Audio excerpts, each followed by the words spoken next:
నమస్తే మేడం. నమస్తే. మా అహింస మెడిటేషన్ ఛానల్ తరపున మీకు ధన్యవాదాలు. ముందుగా మీ పేరు, మీరు ఎక్కడి నుంచి వచ్చారు, మీ ఊరి పేరు, మీ ధ్యాన అనుభవాలు మా ప్రేక్షకులకు చెప్పండి మేడం. నమస్తే సార్. మాది కరీంనగర్. నా పేరు ఉమా సార్. నేను వచ్చి 5 సంవత్సరాలు అవుతుంది సార్ ధ్యానంలోకి. ముందుగా నేను కూడా అందరిలాగే బాధతోనే వచ్చాను సార్. చాలా దుఃఖంలో ఉన్నాను నేను. నాకు స్కిన్ మీద నల్ల మచ్చలు వచ్చినాయి. వచ్చేసరికి ఎన్నో హాస్పిటల్ వెళ్ళొచ్చాను. వెళ్ళినా కానీ తగ్గలేదు. వాళ్ళు ఒక 5-6 టెస్టులు చెప్పారు. 1 వీక్ తర్వాత రండి, ఏదో పెద్ద జబ్బు వచ్చేలాగుంది మీకు అని భయపెట్టారు. చాలా ఏడ్చాను. అయితే నేను వచ్చి మా అన్నయ్య ద్వారా ధ్యానంలోకి వచ్చాను. అతను వచ్చి భయపడద్దు, ఏడవద్దు, నువ్వు ధ్యానం చేసుకో, తగ్గిపోతుందని చెప్పాడు. 10 నిమిషాలు కూర్చోగానే నాకు అనిపించకపోతుండే. అట్లా ఏడుస్తూ ఉండేదాన్ని ఎప్పటికీ. లేదు చెయ్యి అని ఫోర్స్ చేసిన తర్వాత కూర్చున్న కొద్దీ నాకే మంచిగా అనిపించింది. అలా చేస్తూ పోతుంటే నా మచ్చలు అనేవి తగ్గిపోయినాయి. ఏ డాక్టర్ కూడా నాకు ఎవరైతే చెప్పిండ్రో ఆ డాక్టరు, నీకు సూర్యరశ్మి పడదు, నువ్వు లైఫ్ లాంగ్ బ్రతికినంత కాలం స్కార్ప్ కట్టుకొని వెళ్ళాలి, బయటికి వెళ్తే సూర్యుని ఎండలో నువ్వు వెళ్ళకూడదని చెప్పిండ్రు.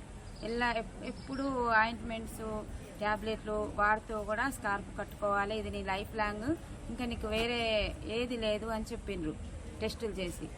ఇలా స్కార్ప్ కట్టుకొని ఎల్లవేళలా ఇట్లా తిరగడం, హౌస్ వైఫ్ను, బయటికి వెళ్ళాలి, గుడ్డలు ఉతకాలన్నా, పని చేసుకోవాలన్నా, పిల్లలకి స్కూల్ నుంచి తీసుకురావాలన్నా, ఏ చేయాలన్నా బయటికి వెళ్ళాలి, ఎప్పుడు స్కార్ప్ కట్టుకొని వెళ్ళలేం కదా అని బాధపడేదాన్ని. ఎప్పుడైతే నాకు ధ్యాన పరిచయం అయిందో కొంచెంగా చేస్తూ స్టార్టింగ్ 10-20 నిమిషాలు అట్లా అయిన తర్వాత నేను ఇక పిల్లలు స్కూల్కి వెళ్తారు కాబట్టి మార్నింగ్ 3కి లేచి 6 వరకు కూర్చుండేదాన్ని ధ్యానం. అట్లా చేస్తూ సార్వి క్లాసులు వినడం, పిఎంసి ఛానల్ చూడడం, ఇవన్నీ చూస్తూ ఆధ్యాత్మికంగా కూడా ఎన్నో నా లోపలి మార్పులను నేను మార్పు చేసుకోగలిగాను ధ్యానం వల్ల. ఎప్పుడైతే అట్లా 3 అవర్స్ ధ్యానంలో కూర్చున్నానో నాకు తెలియకుండా నా లోపలి మచ్చలు అనేవి తగ్గిపోయినాయి.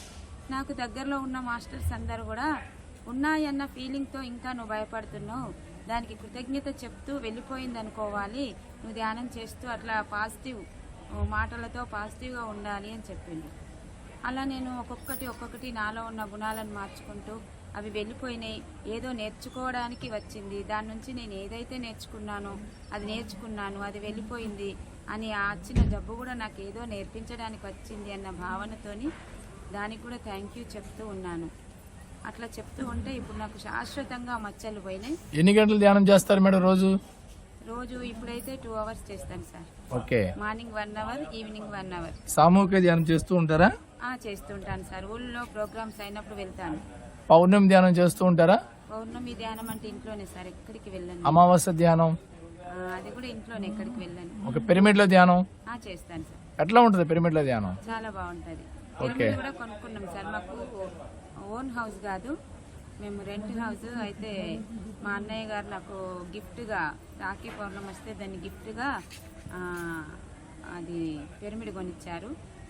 అందులో చైర్ వేసుకొని కూర్చొని ధ్యానం చేస్తాను సార్. శాకాహార ర్యాలీకి వెళ్తారా మేడం? వెళ్తాను సార్. ఎన్ని ర్యాలీలు చేశారు ఇప్పటికి? సుమారు 10 ర్యాలీలు చేశారా? 10 కాదు కానీ 6-7 కావచ్చు. ర్యాలీలు చేసినప్పుడు మీ శక్తి ఎలా పెరిగింది గమనించారా? గమనించాను సార్. అసలు అందరు కాళ్ళు నొప్పులు, వేళ్ళ నొప్పులు అంటారు కానీ నాకైతే ఎలాంటి నొప్పులు ఉండవు సార్. హాయిగా వెళ్తాను. 5 కిలోమీటర్లైనా నడుస్తాను. ఓకే. పుస్తకాలు చదువుతూ ఉంటారా మేడం? తక్కువ సార్. ఒక తులసి దళం చదివాను.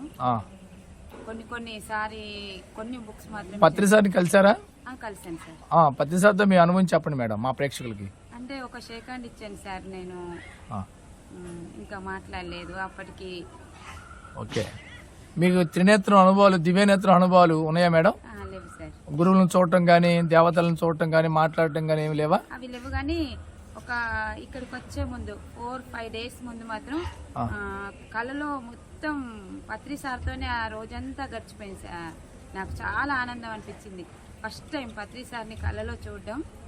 అట్లా ఆ రోజు మార్నింగ్ 5 వరకు కూడా నాకు పత్రి సారే కళ్ళలో కనిపిస్తూ అతనితో ఆడుకున్నట్టు, మొత్తం కడతాల్లో తిరుగుతున్నట్టు సార్తోనే గడిపాను ఆ నైట్ అంతా. ఒక 1 వీక్ అయింది వచ్చి సార్. ఇక్కడికి వచ్చే ముందే వచ్చింది కళ. ఓకే, ఇక్కడ వశిష్ఠ గౌతమ్ దగ్గర ఏర్పాట్లు, పిరమిడ్, ధ్యానం ఎట్లా ఉంది మేడం? చాలా బాగుంది సార్. అసలు పైకి ఎక్కొచ్చిన నిన్న వెళ్ళాం పైనకి, అద్భుతంగా ఉంది సార్. ఓకే, ఎంతమంది వచ్చారు మీరు కరీంనగర్ నుంచి మేడం ఇక్కడికి? ఒక 20-25 మంది వచ్చాం సార్. ఓకే, మీరు భవిష్యత్తులో ఇంకా ధ్యాన ప్రచారం, శాకాహార ప్రచారం బాగా చేస్తారా? చేస్తాను సార్, తప్పకుండా సార్. ఓకే, మీరు గత జన్మలో ఏమైనా చూసుకున్నారా? లేదు సార్. చూడలేదా? ఆహా.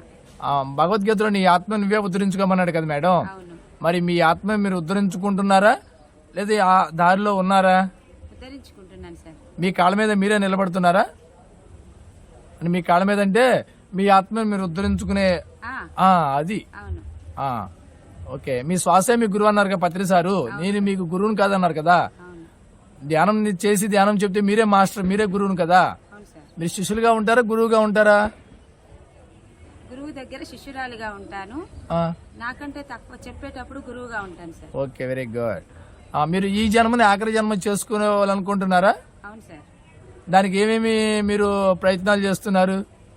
నేను సేవ చేయాలనుకుంటున్నాను. శాకాహార ర్యాలీలు, ధర్మంలో నడవడం, ఓకే, ప్రేమతత్వంతో ఉండడం, ఇవన్నీ చేయాలని. జీవులు చంపుతున్నారు మానవులు, మరి జీవులు చంపడం కరెక్టేనంటారా? జీవహింస కరెక్టేనంటారా? తప్పు సార్, చాలా పాపం. మరి ప్రేక్షకులకి మీరేం చెప్తారు చెప్పండి ప్రపంచానికి? జీవహింస చెయ్యొద్దని చెప్తాను సార్. ఎందుకంటే మనకు కూరగాయలు తరుగుతూ ఉంటే వేలు కట్ అయితే నొప్పి పెడుతుంది. అయ్యో పసుపు పెట్టుకోవాలి, ఇంకా కొంచెం పెద్ద గాయం అయితే డాక్టర్ దగ్గరికి వెళ్ళాలి, పరిగెడతాం, భయపడతాం, ఏడుస్తాం. మరి అవి కూడా అంతే కదా, వాటికి కూడా నొప్పి వస్తుంది. వాటిని తీయడం చాలా తప్పు. జన్మ జన్మ కర్మలు మోస్తారు వాళ్ళు, అవి తినద్దు అని చెప్తాను సార్. గాంధీజీ గురించి మీకు ఏమన్నా తెలుసా మేడం? గాంధీజీ గారి గురించి ఏం చెప్తారు ఏమన్నా? లేదు సార్. చదవలేదా గాంధీజీ చరిత్ర? ఏం చదువుకున్నారు మీరు? నేను 10th వరకే సార్. అంటే గాంధీజీ గురించి తెలియదు మీకేమి? అంటే కొంచెం తెలుసు సార్. మీరు భారతదేశమేనా మీది? అవును సార్. నవ్వుతారేంటి మేడం? తెల్లారు లేస్తే ఆయన మొహం చూడాలి కదా. అవునవును సార్. మరి ఆయన గురించి తెలుసుకోవద్దా? మనం ధ్యానం చేసి పత్తిసారి గురించి తెలుసుకోకపోతే ఎలా తప్పో, గాంధీజీ గురించి తెలుసుకోకపోతే తప్పే కదా. గాంధీజీ అంటే అహింస అవతారమూర్తి కదా. మరి అది తెలుసు, కానీ ఇంకా వేరే వేరేగా అంటే డీప్ గా తెలియదు అని అన్నాను సార్. అదే డీప్ కంటే ధ్యానం చేశారు, భారతదేశ స్వతంత్రం తీసుకొచ్చారు, అదే కావాల్సింది. మనకు అది అతను లేకుంటే మనకు అసలు ఈ స్వేచ్ఛ స్వతంత్రమే లేదు సార్. అతను చేయబట్టే మనకు ఈ రోజు మనమంటూ బ్రతకగలుగుతున్నాం. అహింసావాది, ధ్యానం చేసేవాడు. చాలా ఏదన్నా చెప్పాలి అంటే బెల్లము చింతపండు తినాలా అని ఎవరొచ్చి అడిగితే నేను ఒక 7 days తర్వాతే చెప్తానన్నారు. ఆ పిల్లవానికి బెల్లం ముక్క తినద్దు అంటే. సారీ అది అయింది కాదు, రామకృష్ణ పరమహంసది మీరు పొరపాటుగా చదివారు. ఇంకొకసారి బుక్స్ బాగా చదవండి, రిఫర్ చేయండి. అది గాంధీజీ అనుభవం కాదు అది. Okay, thank you madam. మా అహింసా ఛానల్కి వచ్చి మీ అనుభవాలు పంచుకున్నందుకు ధన్యవాదాలు. మా అహింసా ఛానల్ సబ్స్క్రైబ్ చేయండి, షేర్ చేయండి, లైక్ చేయండి. Thank you.